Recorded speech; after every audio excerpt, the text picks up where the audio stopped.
I found out something was wrong with my wife's friend because she forgot church walls echo. I was in the vesting room, half hidden behind a rack of white robes, holding a box of lemon bars my wife had asked me to grab before we drove home. The place smelled like candle wax, old coffee, and rain-soaked coats. My car keys had slipped deep into my jacket pocket, so I was digging for them when I heard a woman's voice on the other side of the cabinet. "Don't worry," she whispered. "He doesn't know yet. She can't know either." I stopped breathing. The voice belonged to Maren, the woman my wife trusted more than almost anyone in that church. A paper coffee cup creaked in her hand. Then came small plastic click, like she had shut off old recorder. I should have stepped out, asked what that meant. Instead, I stood there with lemon sugar on my fingers, listening to silence get loud. Before that Sunday, our life had been quiet enough to feel like mercy. Elise and I had spent 7 years learning how to smile at other people's baby showers, then sit in our old green minivan afterward without speaking. We had done tests, treatments, prayers, paperwork, and those awful midnight talks where one wrong hopeful sentence could make both of us go silent. Then, in March, the agency called. Our home study had been approved. Elise slid down to the kitchen floor with the phone still in her hand. For 1 second, I thought someone had died. Then she covered her mouth and laughed through tears. I knelt beside her between the dishwasher and the stove, and we held each other like somebody had unlocked it or we had stopped knocking on. After that, our kitchen became command central. Adoption folders sat beside the fruit bowl. A calendar on the fridge had blue circles around agency call, safety check, parenting class, possible placement meeting. A car seat manual lived on the passenger seat of the minivan. Most nights we ate reheated soup at the counter because papers covered the table. Elise taped a small photo inside one cabinet, hidden from guests. A little boy with serious eyes and one missing front tooth. Jonah, 4 years old. We did not say our son. Not yet. We said the little guy. Or him. Or if everything works out. Hope had made us careful. Elise stayed busy with the church outreach group. They packed pantry boxes, visited older members, and ran Saturday craft tables for kids. That group had carried her after her mother died. When grief made our house feel too big, I respected that. Nora Vale had carried her most. Nora brought casseroles when I forgot groceries. She sat beside Elise at grief meetings. She mailed cards with pressed flowers on front, always writing, "You are not alone." So I tried to like her. But Nora had a way of stepping too close. She asked how much adoption fees cost, then smiled like money was a spiritual concern. She asked whether my warehouse schedule was reliable enough for sudden court dates. She asked if we had debt, if the minivan was paid off, if we planned to share Jonah's history or keep certain things private. Each question wore Sunday clothes. "Only asking because I care," she said. Elise would squeeze my knee under the table before my face betrayed me. One rainy Tuesday, she stirred soup while reading a form for the 3rd time. Nora said she can organize meal trains when placement happens. Elise said, "That's generous." "You said that like it hurt." I looked at Jonah's photo, curling at one corner. "She asks a lot." Elise's voice went soft. "She remembers how alone I was." I wanted to say involved was not the same as entitled. Instead, I swallowed it. My wife had carried enough disappointment. I hated adding suspicion to her plate. "Maybe I'm being protective," I said. Elise smiled. "Protective is okay. For a few days. I let that be enough." Poor boundaries. Nervous husband. Too much to lose. Then church walls echoed. The first time Nora said something I could not explain away. She had reed wrapping paper stuck to her shoe.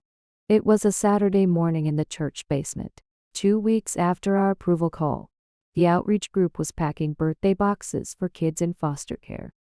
Plastic tables were covered with dollar store toys, cake mix, paper crowns, and rolls of wrapping paper that fought back every time someone tried to cut a straight line. A radio on the windowsill played Christmas music even though it was barely October. Somebody's idea of cheerful. The basement smelled like tape, powdered lemonade, and damp carpet. Elise was at the far table with 3 older women, tying ribbon around boxes and laughing in that careful way she laughed when she was tired but trying. I kept glancing at her because I liked seeing her hands busy with hope. I was wrapping a stuffed dinosaur when the paper tore across its belly. Perfect, I muttered. Nora appeared beside me with a tape dispenser in one hand. Here, she said. You're doing that like man who never wrapped anything but socket trench. I gave polite laugh. Guilty. She leaned too close and pressed tape over tear. It stuck to her sleeve, then mine, and for a second we were both tugging at same strip. Her fingers brushed my wrist. Her eyes dropped to my wedding band. You must be feeling lot right now, she said. I kept my voice light. Mostly that I'm bad at corners. No. She looked toward Elise, then back at me. I mean with adoption. With all pressure. Some men don't say when they feel trapped. The word trapped landed flat on table between us. I stopped smoothing paper. Nora's face stayed gentle, almost sad, like she had already forgiven me for something I had not done. Behind us, children's choir version of Silent Night crackled through radio speaker. I don't feel trapped, I said. Her smile did not move. You don't have to perform with me. I understand more than most people. That was when my stomach tightened. Not because she accused me outright. She hadn't. That was problem. Her words were soft enough to pass as kindness if I repeated them later. But standing there, close enough to smell mint on her breath, I knew she was testing edge of door. I'm excited, I said. Elise and I both are. Of course. Nora nodded too quickly. Sometimes wives want something so badly that husbands get swept along. I looked at my wife across room. Elise had silver ribbon curled around her fingers, her head tipped back, laughing for real now, after everything she had survived. Hearing anyone make her joy sound like flood dragging me under made heat rise up back of my neck. I set tape down. Nora, I said quietly, if you're worried about us, you can stop. We're fine. For first time, something in her face slipped. Not anger, not embarrassment. Calculation. Maybe, like she had turned knob and found door locked. Then she smiled again. I'm glad, she said. Truly, I only care about Elise. I know. I didn't know. But church basements teach men like me to keep peace. Don't make scene near paper crowns. Don't embarrass your wife's friend in front of women who brought muffins. Nora peeled scrap of red paper from her shoe. She balled it in her palm instead of throwing it away. Big changes reveal things, she said, almost to herself. What things? She blinked. Strength. Weak places. You'll see. Then she walked back to Elise's table and touched my wife's shoulder like nothing had happened. I stood there with tape stuck to my cuff, staring at half-wrapped dinosaur. For 5 minutes I told myself I was being unfair. Maybe grief had made Nora intense. Maybe church women spoke in riddles when they meant encouragement. Maybe I was defensive because adoption had turned every question into threat. Then Nora whispered something to Elise, and Elise's smile faded for one small second before she forced it back. That was first sign I stopped calling a vibe. I waited until we were home, because the church parking lot still had too many smiling faces in it. Elise set Nora's gift bag on the counter like it was something fragile. Inside was a jar of lavender hand cream and a card with a watercolor div on the front. Nora gave women soft things. Things that made it hard to say. Your friend makes my skin crawl. The dishwasher knocked under the counter while Elise rubbed cream into her hands. Can I tell you something without it turning into a fight? I asked. She looked tired before I even started. Why would it turn into a fight? I leaned on the counter, then straightened because it felt too stiff. Nora said something today. About me feeling trapped. About adoption being too much. Elise's hands stopped moving. She said that? Close enough. What exactly? So I told her as fairly as I could. I left out Nora looking at my wedding ring. I left out the way her voice had lowered like she was offering me a secret exit. I did not want to poison the well if I was wrong. When I finished, Elise let out a small breath. She can be awkward. Awkward is asking if we need more tape. That felt different. She worries out loud. She worries about things that aren't hers. That landed harder than I meant it to. Elise turned to the sink and rinsed a spoon that was already clean. When Mom died, I stopped answering people. I barely ate. You were working doubles. And I was sitting in the hallway because the bedroom still smelled like hospice lotion. Her voice stayed level, which made it worse. Nora came every Tuesday. She brought soup. She didn't ask permission. She just came. I looked down at a toast crumb near my shoe. I'm not trying to take that from you, I said. I know. I'm trying to understand why she keeps asking if I'm nervous.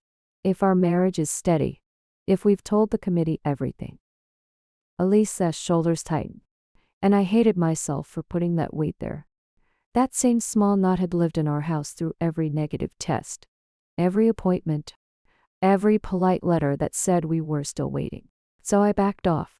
Maybe I'm reading it wrong. She shut off the water. Maybe she's scared for me. Of what? Of me getting hurt again. It was too sad an answer to argue with. The next evening, I came home with 2 grocery bags cutting into my fingers and found Elise asleep on the couch. Adoption papers covered her lap. Her phone sat face up on the coffee table, lighting the room blue for 1 second at a time. I was not snooping. I need that understood. I was setting milk down when Nora's name appeared. Is he still acting unsure about the little guy? I froze. The screen went dark. Then lit again. You can tell me. I know you protect him. My hands felt clumsy and guilty, even though the words had shown themselves. 1 packet slid from Elise's lap and spread across the rug. Jonah's copied photo was on top. Paper clipped to notes about school routines and food allergies. Serious eyes. Missing tooth. A child turned into forms because adults needed proof they were safe. The phone lit a 3rd time. Did you disclose everything to the committee? Even hard things. Secrets always surface. My mouth went dry. I looked at Elise sleeping in my old sweatshirt, paint still on the cuff. Nora knew her grief. Nora had sat beside it. That was what trapped me. If I said, "Your friend is fishing," I would not be accusing stranger. I would be touching one of few hands that had held my wife up when I couldn't. Gratitude can become rope. I saw that then. I still did not know how to say it without sounding jealous of kindness. Elise stirred. Hey, she whispered. Hey. I got groceries. She sat up, embarrassed by scattered papers. I meant to organize those. I've got it. Her phone buzzed again. This time she saw Nora's name before I looked away. Something crossed her face. Not guilt. Not fear. Exhaustion meeting obligation. A lot of messages. I asked, just checking in. About us. Elise picked up phone but didn't open it. About everything. The dishwasher clicked off, leaving house to quiet. I wanted to ask to see messages. Instead, I handed her Jonah's photo. We're okay, she said. I nodded, though I did not know if she meant our marriage, adoption, or Nora. But later, when Elise went upstairs, I stayed by dark phone and understood suspicion was no longer protecting my pride. It was telling me to pay attention. I did not start spying on Nora. That sounds like what guilty men say. But it was true. I did not follow her or read Elise's phone. I kept doing normal things with my eyes open. First time was county building. Elise and I had 10:30 meeting with Marisol, our adoption caseworker, who wore bright scarves and kept her face careful. Elise held our question list in her lap, rubbing fold until paper went soft. Then Nora walked into hallway. She said she was dropping off blankets for outreach to floors down, but she moved slowly past office doors, phone in hand, reading names like she had lost something. Elise, she said. I didn't know this was today. Elise frowned. I told you last week. Oh, right. My head. Nora gave small laugh. Marisol stepped out with folder, and Nora turned to her before anyone introduced them. You must be working with them. They're so excited. I hope stress doesn't count against people. Everyone has stress. Marisol looked from Nora to us. I'm sorry. And you are? Nora Vance. Church friend. Nothing criminal. Nothing clean enough to accuse. Still, Marisol closed folder against her chest. In elevator, Elise whispered, "She means well." I watched numbers blink above doors. She knew where we were. She volunteers here sometimes. On Tuesday morning, Elise had no answer. After that, Nora kept appearing at edges of our life. Outside bakery after fingerprint appointments. In church office when I dropped off youth camp insurance forms. Standing beside copier with one of our reference letters face down under her elbow. At community dinner, asking Marisol whether past grief changed placement recommendations. Marisol gave her nothing. Nora kept asking anyway, soft enough to sound like concern. Then mailbox happened. Rain turned our front walk black and slick. Warehouse power had gone out. So I came home early. Through living room window, I saw someone at curb under pale umbrella. For 1 second, I thought it was Elise. Then she turned. Nora stood beside our mailbox, chin tucked, one hand in coat pocket. When my truck door shut, she looked up, not startled, annoyed. I opened front door before she reached car. "Nora?" She lifted white envelope. Corner damp. This was sticking out. I didn't want it ruined. I stepped onto porch in socks. Mail came hours ago. I was passing. Her smile tightened. "You know how they cram things in." Envelope was from adoption agency. Our names sat under clear window. A long flap. Paper had rough fibers. Like glue had been lifted after drying. One side was sealed again. Crooked. With cloudy smear like glue stick. "Did you open this?" Her eyes widened too fast. "What?" "It's been opened. Daniel." She used my name like calming dog. "It's raining." Paper swells. Rain did not peel glue and press it back in lumpy stripe. Behind me, house smelled like wet carpet and soup in slow cooker.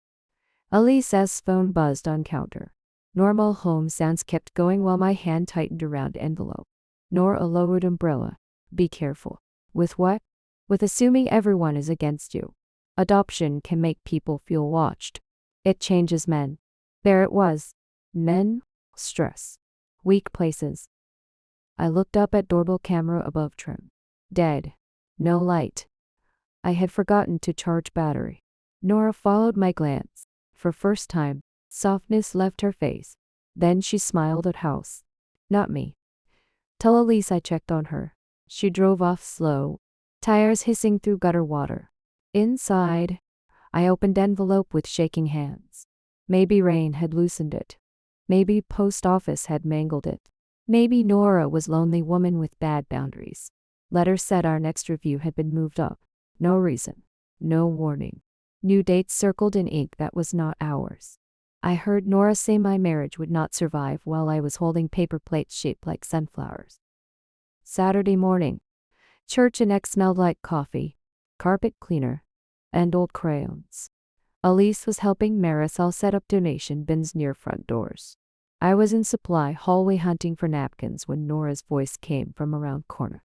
"If that file gets reopened," she said, "that marriage won't make it through review." Another woman asked, "You sure?" "I'm sure enough." She doesn't tell him everything. Women like Elise carry more than they admit. I bent one paper plate in my fist. I wanted to step out and demand what file, what review, what she thought she knew about my wife. But fear pinned me there. For weeks, I had told myself Nora was problem questions. Timing, mailboxes, offices. But what if Elise had given her pieces of our life I had never seen? I walked back into main room with crushed plates against my chest. Elise looked up and smiled, small and tired, hair stuck to her lip gloss. Then Nora came out and touched Elise's shoulder. Elise flinched. Not enough for room to notice. Enough for me. At home, rain-tapped windows. Elise folded donated toddler shirts at kitchen table, sorting them by size like order could protect us. Her phone rang. She looked at screen and stood too fast.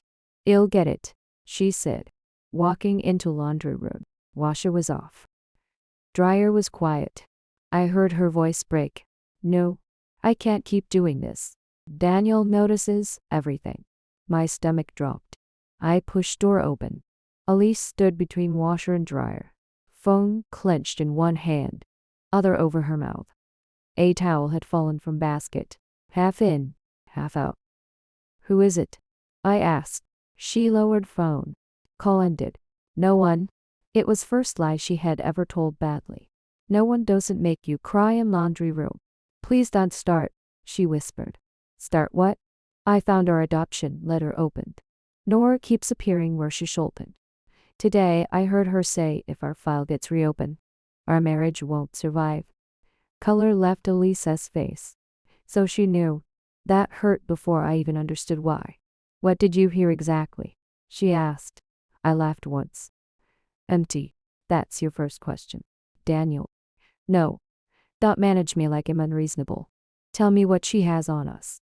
Elise looked toward kitchen, toward folded shirts. Her face folded too. I didn't want to lose him before we even met him. She whispered. All my anger went cold. "Lose Jonah how?" She sat on closed toilet lid like her knees quit. Detergent bottles lined shelf above her. Dryer sheet clung to my sock. Nora said she knew how committees think. Elise said, she said grief can look unstable if you don't explain it right. She said if I told you every concern, you'd get angry and prove her point. What concerns? Her concerns. Elise wiped her face. She kept asking if we argued. If you resented adoption. If I was afraid you'd change your mind. At first I defended you. Then she'd say, I'm only trying to protect Jonah. After Mom died, she was there when I called it get off couch. I thought she was helping. It sounds like she made you scared of your own husband. Elise shook her head, crying harder. No, I was already scared. That stopped me. I'm scared you'll wake up and realize this is too much, she said. Interviews. Waiting. Jonah's needs. I want him so badly I don't know who I am if we fail. I slid down to floor, back against dryer. I was scared too. But I was scared alone because you gave your fear to Nora. Her hand reached toward mine. Ben froze. I'm sorry, she said. For first time in weeks, Nora was not between us. She was outside door we had left open. Tomorrow, I said. We call Marisol together. Elise nodded. And tonight, no more secret calls. She placed phone on floor between us like weapons surrendered. Rain kept tapping glass. In kitchen. Tiny shirts waited in neat piles. And neither of us knew yet whether we were folding hope or evidence. Elise did not sleep. At 6:12 that morning, I found her at the kitchen table with damp hair, her laptop open, and a yellow legal pad beside her hand. She had written Nora's name at the top and underlined it until paper tore. I called Tessa, she said. Tessa used to run nursery sign-in before she moved to towns over. She remembered every birthday and every bruise people tried to hide under sleeves. At 6 a.m, she answered on second ring. Elise looked up. Her face had that pale, emptied look people get after crying past tears. She said she's been waiting for one of us to ask. My stomach dropped before Elise pressed play. Tessa's voice came through the phone. Thin and scratchy, coffee cups clinking behind her. I didn't want to stir anything up, Tessa said. Elise closed her eyes. I gripped the chair back. Nora tried for Jonah first, Tessa said. Not through your agency at the end, but she started the county placement process. She told everyone God had placed him on her heart. Jonah's name hit the room like a door slam. Elise whispered, why didn't she tell me? Because she was declined. Income didn't match what she reported. Then there was a man living with her who lost on the application.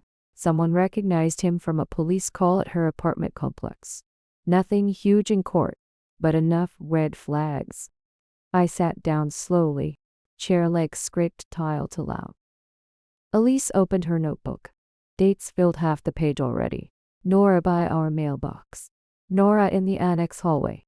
Nora asking about our interviews. Nora offering to help with forms after Elisa's mother died.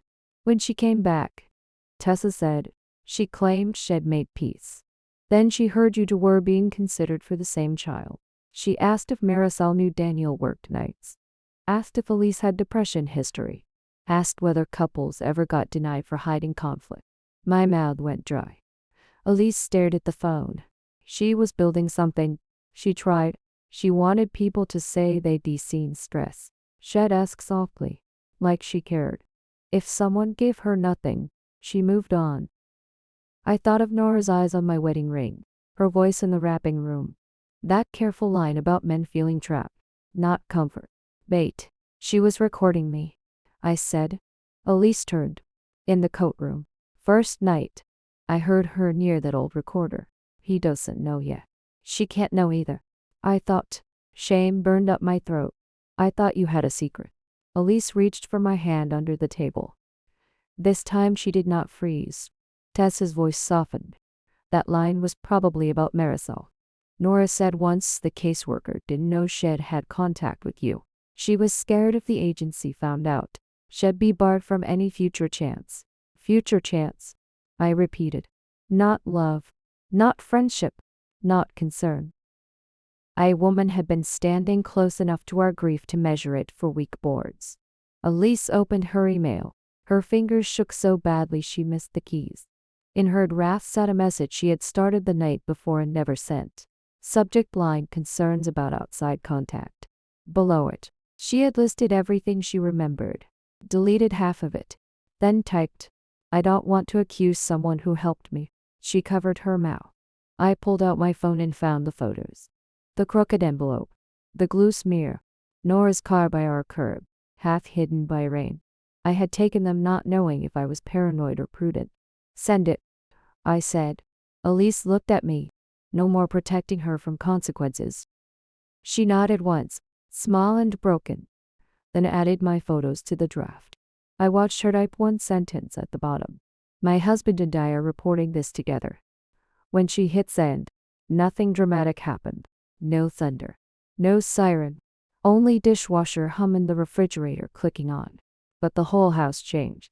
For weeks, I had thought truth would split us. Instead it put shape around the enemy we had let sit at our table. Elise leaned into me, her head against my shoulder, and cried without hiding her phone. I held her and looked at the legal pad. At the bottom, in Elise's neat hand, one line waited. Ask Marisol if Jonah is safe from all this. That was when my anger found a clean place to stand. Not wild, not loud, clear. Nora had not tried to steal my wife. She had tried to turn our love into evidence. Marisol called back at 8:03. Elise had held her coffee so long the mug left a red hempwood on her palm. Mine sat untouched by the sink, gone gray on top. We put the phone in the middle of the table like it might bite. Tell me everything from the beginning, Marisol said. So we did. Not the cleaned up version. We told her about the questions, the envelope, the church hallway, the text that made fear sound like concern. Elise admitted she had shared things she should have kept inside our marriage. I admitted I had collected proof before saying out loud how scared I was. Marisol did not interrupt. I heard keys tapping on her end. When we finished, she said, Thank you for reporting this together. Together. That word made Elise close her eyes. Our file? I asked. Jonah? There will be a review, Marisol said gently. That does not mean cancellation. It means we protect the child and document outside interference. Elise pressed her knuckles to her mouth. How long? I asked. I can't promise exact timing. But you did the right thing. After the call, the house went still. Not peaceful, more like after a storm. When branches are down and everyone walks the yard counting damage. By noon, the church director called. Nora had been suspended from children's ministry and volunteer access while they investigated. He sounded embarrassed. Then sad, then careful. He said to people had noticed odd boundaries but had not wanted to accuse anyone. Elise looked at me across the table. Not accusing her didn't protect anybody. She said, that afternoon, Tessa texted an apology. Then another woman from the group. Then one of the men who handled building keys. I saw her near your mailbox. She asked too much. I thought it was grief. I didn't want trouble. Trouble had already been in the room. It had only been polite. Elise read every message, then set her phone face down. I kept calling it friendship because I owed her. I took the dish towel from her hands before she twisted it apart. You don't owe someone access to your life because they sat with you when you were hurting. She nodded, but it hurt going in. Gratitude had been a chain around her wrist, and taking it off left marks. For 3 days, we answered questions. We signed statement. We changed passwords, replaced the mailbox lock, and sent Marisol every photo and message.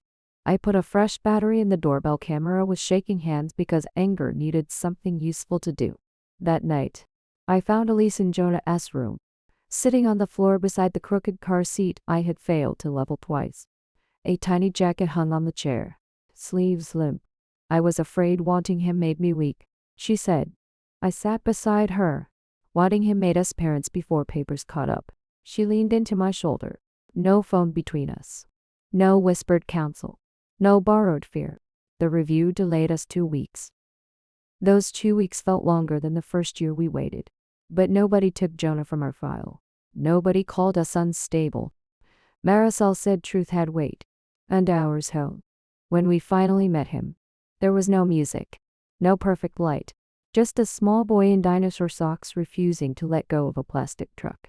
Elise knelt first. I stayed back, giving him room. My heart beating so hard I thought it might scare him. He looked at us, then at the crooked car seat through the window. Mine? He asked. Elise laughed and cried at the same time. If you want it to be.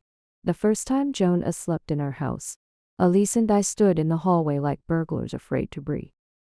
His door was cracked 2 inches. A moon-shaped nightlight turned his dinosaur socks blue. One sock had slipped halfway off. His plastic truck lay under his palm, trapped there like proof this room would still exist in morning. Elise whispered, "Do you think HG's scared?" "Yes," I said. "So are we." She laughed once, then covered her mouth before it became crying. Earlier, we had signed papers with cold coffee between us and Marisol's pen rolling off the table. Our file had been delayed, not destroyed. Nora had been suspended from children's programs while church leaders reviewed everything. 2 women called Elise to apologize in careful, late voices. We saw signs. One said, "We should have said something." Elise thanked her, then ended call without handing out comfort. That evening, Nora's messages were still on Elise's phone, not open, not answered, just there, like splinters. Elise stood at kitchen counter, thumb shaking. "I kept thinking I owed her," she said. "You don't owe anyone access to our family." She deleted thread. No speech. No ceremony. Trash icon. Then silence. I checked car seat one more time. Even though Jonah was already asleep, it still leaned crooked. I fixed it in driveway under porch light. Then checked front lock. Windows. Camera battery. Fear still moved through me. But now it had chores. Boundaries. Names. Back upstairs. Elise took my hand. "I should have told you sooner," I said. "I should have trusted discomfort sooner." She said. From Jonah's room came soft rustle. We froze. He turned over, sighed, and settled. Unhooked my door. His small jacket hung beside my work coat and Elise's raincoat, sleeves dangling like it had waited there longer than one day. No applause. No victory speech. Just quiet house. Locked door. Breathing child. Some people call it drama when you finally name what everyone else kept quiet. I call it locking front door before your child comes home.